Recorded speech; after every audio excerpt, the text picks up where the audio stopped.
अगर आप तैयार कर रहे हैं तो रटने की कोशिश मत करो आप। रहा नहीं है, बुक्स पढ़िए, कंसेप्चुअल क्लैरिटी लाइए और साथ ही साथ एमसीक्यू प्रैक्टिस कीजिए। तो यूपीएससी में तो इम्पोर्टेंट है एनसीईआरटी। यूपीएससी के बाद मेंस का मैं मानता हूँ कि it's all about writing practice.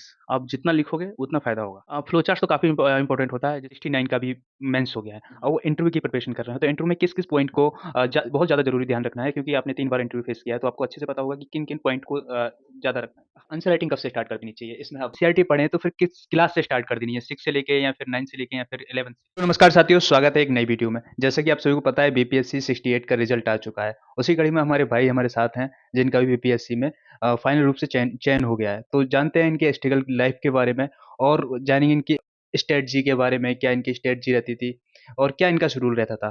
तो सबसे पहले कांग्रेचुलेशन आपको। थैंक यू मुकेश भाई। मेरा नाम चंदन कुमार है और ये मेरा तीसरा अटेम्प्ट था, जिसमें ऑलरेडी मैं बीपीएससी में पहले 2 बार इंटरव्यू दे चुका हूँ, लेकिन सिलेक्शन नहीं हुआ है। रीज़न यही था कि मेरा पॉलिटिकल साइंस ऑप्शनल था और उसमें स्कोरिंग होता नहीं है। तो इस बार हो गया है, इस बार ऑप्शनल था नहीं और मुझे 186 रैंक मिला है। हाँ, 186 सप्लाई इंस्पेक्टर का ठीक-ठाक है। तो बस मैं यही बोलूँगा कि एक अपने जर्नी के बारे में बताऊँ तो क्या है कि मैं ग्रेजुएशन के बाद डिफेंस फोर्सेस का तैयारी-वारी किया था, जिसमें मैं 10 बार एसएसबी भी दिया था, तो वहाँ भी चयनित नहीं हुआ। उसके बाद मैं कोस्ट गार्ड का भी इंटरव्यू दिया, वहाँ भी नहीं हुआ। सीएपीएफ में दिया तो पता नहीं क्या हो रहा था। बीपीएससी में ऑलरेडी 2 बार इंटरव्यू दे चुका था, तो सिलेक्शन नहीं हुआ था। लेकिन क्या है कि इस बार हो गया है और मैं तो यही बोलूँगा कि परसिवरेंस, हार्ड वर्क ही ज़रूरी है और अपने समय का, अपने दिन का वेट करते रहो। मेहनत करते रहो और अपने आप चयनित हो जाओगे। जिस दिन ये आपका समय आएगा। ये आपका मीडियम कौन-सा था? मेरा मीडियम अंग्रेजी मीडियम था और एक सिलेक्शन का एक और मैं देना चाहता हूँ योगदान। मैं एक चैनल रन करता हूँ एग्ज़ाम हंटर करके, जिसमें बीपीएससी के बच्चों को गाइड करता हूँ। तो 2-3 आप एस्पिरेंट के साथ-साथ एक बीपीएससी मेंटर भी थे और आपने सिलेक्शन तो लिया है, लेकिन आपने और काफ़ी लोगों का अलग सिलेक्शन दिलाया था। इसमें कैसे ये काम आप कैसे करते हैं? अपने जो स्टडी शेड्यूल को लेकर दूसरों को गाइड करना, इसमें क्या? देखिए क्या है कि ये फ़ील्ड सेम ही है। बीपीएससी का देखो तो मैं खुद तैयारी करता था। तो प्रिपरेशन वही था। जो बच्चों को पढ़ाना है, जो सामने वाले को गाइड करना है, वही मुझे भी पढ़ना था। तो एक्चुअली होता क्या था कि मैं एक-एक दिन में लगभग 50-60 कॉपी भी चेक करता था और अभी भी करता हूँ। तो उससे मुझे काफ़ी हेल्प भी मिलता था कि एज़ अ टीचर मैं चेक कर रहा हूँ तो मुझे नए-नए चीज़ सीखने को भी मिलते थे, तो काफ़ी वो हेल्प किया। और 66वां 67वां हो गया या 68वां हो गया, तो 3 जो अटेम्प्ट बीपीएससी का था उसमें काफ़ी अच्छे सिलेक्शंस भी हुए हैं। हालाँकि 66वां में देखा है तो रैंक 13 जो है आकाश, वो अपने प्लेटफ़ॉर्म से ही हैं। उसके बाद 67वां में एसडीएम बने हैं आशुतोष और एक रैंक आई थिंक 33-34 है, मैं भूल रहा हूँ नाम, सब अपने चैनल से हैं। तो काफ़ी सिलेक्शंस भी हुआ है और उनका भी हार्ड वर्क है। तो इसमें टाइम थोड़ा मैनेजमेंट करना पड़ता था और समय देना पड़ता था बच्चों को और खुद पर खुद तैयारी भी करना होता था। तो हो गया इसमें, मेहनत करते थे, हो गया। और बस यही है कि खुशी मिली कि चलो एट लास्ट मेहनत किए तो हो गया सिलेक्शन। हाँ। इस जर्नी में कब से आए थे बीपीएससी की? बीपीएससी की जर्नी के बाद या स्पेशली आप बीपीएससी के लिए कर रहे थे या फिर यूपीएससी की शेड्यूल कर रहे थे? मैं यूपीएससी का तैयारी कर रहा था। 2 साल तो मैं डिफेंस का किया था, उसके बाद उसमें नहीं हुआ, लगभग 10 के आस-पास एसएसबी दिया, तो फिर मैं स्विच कर लिया सिविल सर्विसेज़ की तरफ। तो यूपीएससी का तैयारी कर रहा था, तो मैं भर दिया, एक बार बीपीएससी का भर दिया था, तो लक बाय चांस मेरा हो गया। पीटी हो गया और उसके बाद मेंस भी हो गया, तो लेकिन फाइनल नहीं हुआ। तो इस साइकिल में घूमते रहा, फिर अगला अटेम्प्ट दिया, उसमें भी मेंस हो गया, फाइनल नहीं हुआ, फिर अभी जाके हुआ है। तो ओवरऑल अगर यूपीएससी का देखें और बीपीएससी का देखें तो सिलेबस दोनों सेम ही है। हाँ, सेम ही हो गया, तो कोई ज़्यादा फ़र्क पड़ता नहीं है। अगर आप यूपीएससी कैंडिडेट हैं, अगर सही से तैयारी कर रहे हैं, तो बीपीएससी आसान हो जाता है निकालना। अभी आपने बताया जो पिछले 2 अटेम्प्ट थे, पॉलिटिकल साइंस ऑप्शनल था, उसकी वजह से नहीं हो पाया था। फिर क्या आपने बाद में ऑप्शनल को चेंज किया या फिर उसमें और ज़्यादा मेहनत? नहीं, नहीं, एक्चुअली क्या हुआ है कि बीपीएससी ऑप्शनल हटा दिया है। ऑप्शनल में अब क्वालीफाइंग हो गया है, हाँ, उसके जगह निबंध ऐसे ला दिया है। तो वो एक प्रिविलेज मिल गया हम लोगों को, खासकर जो पॉलिटिकल साइंस वाले हैं। बहुत सारे होंगे जो पॉलिटिकल साइंस होंगे।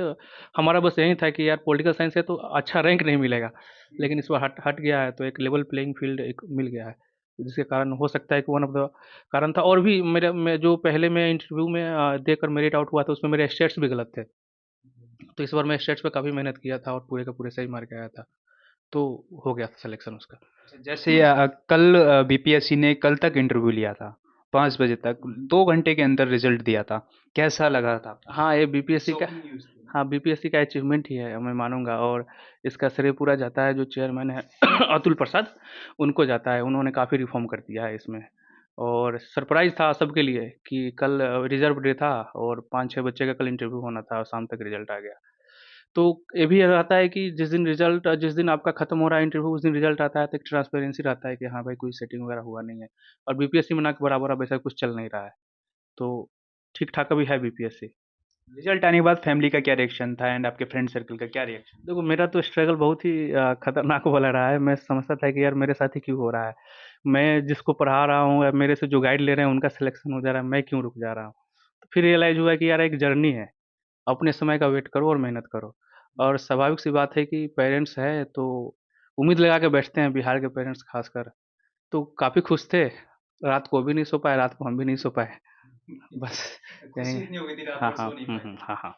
ओके, तो बात करते हैं आपकी जो स्ट्रेटजी को लेकर आपकी क्या जो स्टडी थी, किस तरीके से आप डिज़ाइन करिए थे? सब कुछ देखो, थोड़ा-थोड़ा हाँ, 68th में जिसमें अभी सिलेक्शन हुआ है उसमें नया पैटर्न लाया है। और अगर हम पीटी की बात करें तो अब पुराना वाला नहीं रहा कि आप फैक्ट रट के जाओ और निकाल दो। अब थोड़ा मिक्स दे दिया है, यूपीएससी पैटर्न पर थोड़ा थोड़ा ला रहा है, उतना टफ नहीं लेकिन ला रहा है। कंसेप्चुअल क्लैरिटी चाहिए आपको कोई भी सब्जेक्ट पर। तो पहला स्ट्रेटजी तो यही है कि पीटी के लिए अगर आप तैयार कर रहे हैं तो रटने की कोशिश मत करो आप। अब थोड़ा बुक्स पढ़ो, खासकर 11th-12th का ज्योग्राफी हो गया, स्पेक्ट्रम हो गया, लक्ष्मीकांत हो गया, तो ऐसे-ऐसे कुछ बुक्स हैं, उसके बाद करंट अफेयर्स है। तो शॉर्टकट तरीका अब रहा नहीं है, बुक्स पढ़िए, कंसेप्चुअल क्लैरिटी लाइए और साथ ही साथ एमसीक्यू प्रैक्टिस कीजिए। तो एमसीक्यू। हाँ, एमसीक्यू। तो इसमें एनसीईआरटी का कितना बड़ा रोल होता है कि बीपीएससी हो या यूपीएससी हो कि जो अगर हमें जनरल नॉलेज चाहिए या फिर शुरू से स्टार्ट करना चाहिए तो एनसीईआरटी पढ़ना जरूरी है क्या इसमें? देखिए, यूपीएससी में तब एनसीईआरटी से सवाल आते नहीं हैं, लेकिन बीपीएससी में आ रहा है। अगर आप 68वां का देखेंगे, 69वां का देखेंगे तो खासकर ज्योग्राफी का देखो, तो 11th-12th का ज्योग्राफी से उठा के पूछा है। साइंस का देखो तो 9th-10th से पूछ रहा है। तो बीपीएससी में तो इम्पोर्टेंट है एनसीईआरटी। यूपीएससी की बात करें तब तो थोड़ा पैटर्न चेंज हो गया, यूपीएससी में पूछता नहीं है एनसीईआरटी से, लेकिन एनसीईआरटी एक फाउंडेशन होता है। किसी भी नींव को मजबूत करने के लिए ज़रूरी है एनसीईआरटी, तो पढ़ना ज़रूरी है। एनसीईआरटी पढ़ें तो फिर किस क्लास से स्टार्ट कर देनी है 6 से लेके या फिर 9 से लेके या फिर 11 से? देखिए, अगर सामने वाले के पास समय है, अगर 6-7 महीना है, तो मैं तो बोलूँगा कि 6 से लेके 12 तक पढ़ने के लिए। 11-12 का साइंस ना पढ़ने के लिए बहुत ही डेप्थ में हो जाता है और बहुत मुश्किल होता है समझने में। 9-10 तक साइंस रखें, बाकी हिस्ट्री हो गया, ज्योग्राफी हो गया, 11-12 तक कर ले। अगर समय नहीं है किसी के पास तो 1-2 महीना ही बच गया पेपर का, तो 11-12 का भी सिर्फ पढ़ ले, ज्योग्राफी और हिस्ट्री पढ़ ले और उसके बाद 9-10 का साइंस पढ़ ले तो काम चल जाएगा उसका। यहीं बात करें प्रीलिम्स हो गया, अब मेंस की स्ट्रेटजी क्या होनी चाहिए? मेंस का मैं मानता हूँ कि it's all about writing practice. आप जितना लिखोगे उतना फ़ायदा होगा। अगर आप लिखते नहीं हो तो फ़ायदा नहीं होगा। मेंस में 2 चीज़ें मैटर करता है, एक तो आपका कंटेंट, जैसे सपोज़ कीजिए आपका कंटेंट है कि नहीं, बाकियों से बेहतर कैसे है कंटेंट आपका। अगर कोई क्वेश्चन आ गया तो क्वेश्चन्स की डिमांड को समझ रहे हैं कि नहीं। ऐसा नहीं कि कोई भी क्वेश्चन आ गया जो मन में रट के गए हैं, जैसे कॉलेज में होता था ना कि गांधी के बारे में पूछ दिया तो हम गांधी के क्वेश्चन कुछ और पूछा लेकिन हम जो रट के गए हैं वही लिखेंगे, तो इसमें ऐसा नहीं है। सबसे पहले आपको क्या करना होगा, गांधी के जो कोई भी क्वेश्चन है उसकी डिमांड को समझना होगा और उसको लिखना होगा। साथ ही साथ प्रेजेंटेशन बहुत रोल प्ले करता है। आप कहाँ फ्लो चार्ट्स बनाएँगे, कहाँ मैप बनाएँगे, तो इससे क्या होगा कि दूसरों से बेटर आपका आंसर होगा और वहीं आपको मार्क्स ज़्यादा दिलाएगा। तो ये काफ़ी रोल प्ले ओके, करता ओके। है। फ्लो चार्ट से याद आया, फ्लो चार्ट और जो कोटेशन जगह-जगह कोटेशन पुट करना, ये कितना इम्पोर्टेंट होता है मेंस के लिए? फ्लो चार्ट्स तो काफ़ी इम्पोर्टेंट होता है, जिससे आपका क्या होगा, खासकर जो अभी बीपीएससी में ला रहा है ना, तो जीएस2 में देखोगे तो 20 क्वेश्चंस पूछ रहा है शॉर्ट्स आंसर में। तो शॉर्ट्स आंसर में आपको 4 मिनट में क्वेश्चंस करने होते हैं, तो वहाँ पर फ्लो चार्ट्स बहुत ही ज़रूरी है। उससे क्या होगा कि आप ज़्यादा से ज़्यादा कंटेंट लिख के कम समय में ख़त्म कर सकते हैं और एक प्रेजेंटेशन सही हो जाता है, सुंदर दिखता है। तो है कि आपको अच्छे लिखने के साथ-साथ आपका आंसर सुंदर दिखना भी चाहिए। और आप कोटेशंस की बात कर रहे हो तो वो तो ऐसे में नेसेसरी है। स्टोरीज़ हो गए, कोटेशंस हो गए, इसके बिना तो ऐसे अधूरा है। ये काफ़ी इम्पोर्टेंट है। रियल एग्ज़ाम्पल्स हो गए, स्टोरीज़ हो गए, ये सब तो देना पड़ेगा आपको। यहीं पे बात करें कि एक का नहीं मतलब काफ़ी सारे एस्पिरेंट का एक कॉमन क्वेश्चन रहता है और वो कन्फ्यूज़ भी रहते हैं कि आंसर राइटिंग कब से स्टार्ट कर देनी चाहिए? इसमें आप बताइए। देखो, मेरा तो सजेशन है कि जैसे सपोज़ कीजिए कि 31 तारीख को सितंबर में पेपर है पीटी का। तो अगर कोई प्लान कर रहे हैं कि हम पीटी का एग्ज़ाम निकालेंगे, उसके बाद आंसर राइटिंग करेंगे, तो बहुत डिफ़िकल्ट हो जाएगा उनका सिलेक्शन लेने का, अगर पहले से आंसर राइटिंग नहीं किए हुए हैं तो। तो मेरा सजेशन है कि अभी समय है 3 महीने, 4 महीने आप जम के आंसर राइटिंग कीजिए, कम से कम बेसिक्स को कंप्लीट कर लीजिए। करंट अफ़ेयर्स रह गया तो अपडेट करना होगा टाइम टू टाइम आपको, ठीक है? बाद में आपको 4-5 महीने मिलेंगे पीटी के लिए, दैट इज़ सफिशिएंट। उसके बाद क्या होगा ना कि जो आप पीटी अगर क्वालीफाई कर लेते हैं तो आपके पास 2-3 महीने बचेंगे। 2-3 महीने भी मुश्किल से बचते हैं, 1 महीने तो सोचने में चला जाता है कि यार होगा कि नहीं होगा, कट ऑफ जाएगा कि नहीं जाएगा, मुश्किल से 40-50 दिन बचते हैं। तो उसमें अगर आप पहले से लिखे हैं तभी हेल्प होगा, नहीं तो आप मान लीजिए कि आप आउट ऑफ रेस है। वहाँ पे जाकर बैठ जाएँगे, सिलेक्शन नहीं हो पाएगा। ठीक है, यहीं से हम बात करते हैं अब ये जो 69 का भी मेंस हो गया है और वो इंटरव्यू की प्रिपरेशन कर रहे हैं, तो इंटरव्यू में किस-किस पॉइंट को बहुत ज़्यादा ज़रूरी ध्यान रखना है क्योंकि आपने 3 बार इंटरव्यू फेस किया है, तो आपको अच्छे से पता होगा कि किन-किन पॉइंट को ज़्यादा रखना है? हाँ, हाँ, बात सही बोले आप। अभी 69th का भी 20 तारीख को ऑप्शनल का पेपर बाकी है। अगर हाँ, हाँ, अगर हम इंटरव्यू का देखें तो कुछ सेक्शंस होते हैं, वहीं से सवाल आते हैं। पहला सेक्शंस है कि आपका ग्रेजुएशन सब्जेक्ट क्या है और ऑप्शनल क्या है। अगर 2 अलग-अलग है तब तो मुश्किल बढ़ जाती है, दोनों में करना होता है। अगर दोनों एक है तो आसान हो जाता है। जैसे मेरा एक था दोनों, पॉलिटिकल साइंस, इंटरनेशनल रिलेशन, तो मेरे लिए आसान हो गया था। उससे सवाल पूछेंगे आपके। सेकंड होता है प्रेफ़रेंस, प्रेफ़रेंस से पूछते हैं। तीसरा सेक्शंस होता है कि आपका जो इंटरनेशनल इश्यूज़ और करंट अफ़ेयर्स में जो भी मुद्दे चल रहे हैं, जो हाइलाइटेड मुद्दे हैं। जैसे इस बार मेरे से पूछ लिया था बांग्लादेश वाला इश्यूज़, उसके बाद मालदीव वाला इश्यूज़ पूछ लिया था। तो ये सब क्वेश्चंस पूछे थे। उसके अलावा आपके हॉबी से सवाल बनेंगे, अगर क्वेश्चंस उनके पास नहीं बचा तो हॉबी से सवाल करेंगे। बस ये मेजर सेक्टर्स हैं जहाँ पर तैयारी करना चाहिए। उसके अलावा इसका तो कोई सिलेबस होता नहीं है, दिन खराब रहा तो कुछ भी पूछ सकते हैं। बहुत बहुत सारे के साथ हुआ भी है कि उनका कोई सब्जेक्ट लेना-देना नहीं था लेकिन क्वेश्चंस पूछ दिए। एक तरह से प्रेशर टैक्टिक्स भी होता है कि सामने वाले को प्रेशर में डाल दो, देखो कि नर्वस हो रहा है कि नहीं। तो मैं अपना पहला एक मेरा था इम्तियाज़ अहमद करीमी का बोर्ड में, पहला-पहला इंटरव्यू था, तो उन्होंने मुझे बहुत परेशान किया। परेशान इन द सेंस कि काफ़ी ग्रिलिंग किए मुझे, तो मैं नर्वस फ़ील हो गया था। स्वाभाविक सी बात है, सामने वाले के हाथ पे आपकी लाइफ़ टिकी हुई है, तो कितना भी एक्सपर्ट हो, थोड़ा बहुत नर्वसनेस होता ही है।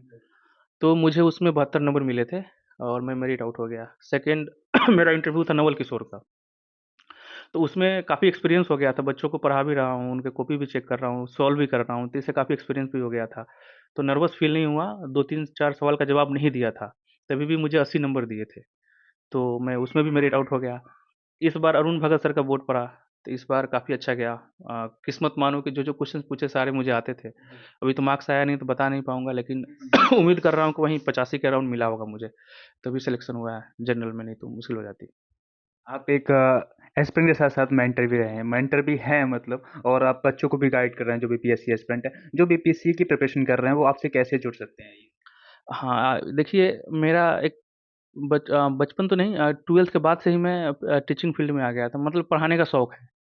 हाँ, हाँ, तो मज़ा आता है थोड़ा।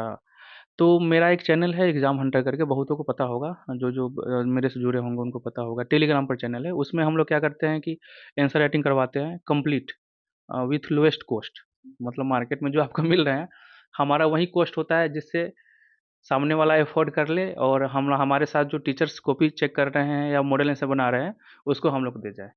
तो टेलीग्राम पर चैनल है, यूट्यूब पर भी है, तो टेलीग्राम पर एग्ज़ाम हंटर ऑफ़िशियल अगर कोई सर्च करता है तो मिल जाएगा। और साथ ही साथ क्या है कि अ, पीटी का हो गया तो पीटी का भी हम लोग तैयारी करवाते हैं। उसमें डिटेल्स में सारी चीज़ बुक्स पढ़वा-वढ़वा के सब कंप्लीट करवाते हैं। और रिज़ल्ट भी रहा है, हम लोग अभी तक आई थिंक रिजल्ट रहा है, हाँ, मैं हाँ। देखा हूँ अभी तो। एडवर्टाइज़मेंट वगैरह करते नहीं हैं क्योंकि पैसे ही हमारे पास नहीं है, एडवर्टाइज़मेंट करने के लिए कहाँ से करेंगे। जो भी आते हैं सब इधर-उधर से आते हैं, मतलब जैसे आपका सिलेक्शन हो गया तो आपने किसी फ्रेंड को रिकमेंड कर दिया, वो कहीं और से आया। तो ऐसे-ऐसे करके बच्चे आते हैं और अभी तक तो कोई निराशा नहीं हुआ है और कोशिश कर रहे हैं कि हर बार बेहतर बनाने का। हाँ, तो काफ़ी अच्छा परफ़ॉर्मेंस भी है, बच्चे का रिव्यू भी मिलता है उनसे और काफ़ी बच्चे जुड़ भी रहे हैं।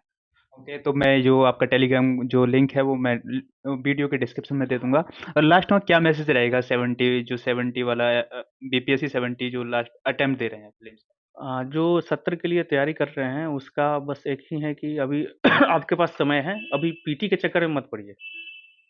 पीटी नो डाउट काफ़ी डिफ़िकल्ट हो गया है और एक वन ऑफ द हर्डल है, उसको पास करना ज़रूरी है, लेकिन आपके पास सुनहरा मौका है 2-3 महीने मेंस को कवर कर लीजिए। उससे क्या होगा कि मेंस को कवर कर लीजिएगा मार्च-अप्रैल तक, तो उसके बाद आपके पास 4-5 महीने सफिशिएंट मिल जाएँगे पीटी के लिए और बहुत ज़्यादा होता है वो। उसके बाद आराम से पीटी का तैयारी कीजिए और शॉर्टकट मत मारिए कि कोई ऐसा बुक पढ़ ले जिससे काम चल जाए। आपको जितने ज़्यादा मेहनत करना है कर लीजिए। बेसिक्स बुक्स को कंप्लीट कर लीजिए, जो बताया गया है एनसीईआरटीज़ हो गए हैं, और बाकी जो रिकमेंडेड बुक्स है ऑलरेडी पता होगा आपको। उसके अलावा क्या करना है कि जितना एमसीक्यू लगाना है लगा दीजिए। इवन 10,000 15,000 जितना लगाना है लगा जाइए, क्योंकि जितना लगाओगे उतना वहाँ पर एक्यूरेसी आपका ज़्यादा बढ़ेगा। और बात रहा मेंस का, तो मेंस के लिए कोई शॉर्टकट नहीं है, आपको लिखना पड़ेगा।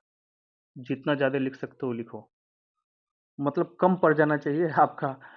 जितना लिखो लगे कि कम लिख रहे हैं, बहुत लिखना पड़ेगा, तभी जाके आप कम्पीट कर पाओगे। क्योंकि अब देख लो लगभग सीट भी कम है इस बार अभी। और सारे यूपीएससी वाले स्विच कर रहे हैं इधर। और इसका देखोगे 68वां में तो 324 के आसपास सीट था, 67वां में भी उतना ही है, लगभग 400 के अराउंड है। और कुछ सीट के लिए बाकी सब एलिजिबल भी नहीं है। तो कंपटीशन टफ है। 3 लाख 4 लाख में अगर 400 बंदे आ रहे हैं उसमें भी अलग अलग कैटेगरी है। तो आपको नहीं लग अब मुझे नहीं लगता कि कोई अगर सही से मेहनत नहीं किया तो उसका सिलेक्शन होगा। मेहनत करेंगे तभी हो पाएगा, अदरवाइज मुश्किल है। Okay sir, thank you so much and आपके उज्जवल भविष्य की हम कामनाएं करते हैं। Thank you. तो आप आई होप आपको वीडियो पसंद आई होगी। अगर वीडियो पसंद आई हो तो वीडियो को लाइक कीजिए और चैनल को सब्सक्राइब कीजिए। अगर आपकी कोई और क्वेश्चन या कोई डाउट है तो कमेंट बॉक्स में छोड़ दीजिएगा, दोबारा फिर हम उनसे कॉन्टेक्ट कर लेंगे। Thank you so much.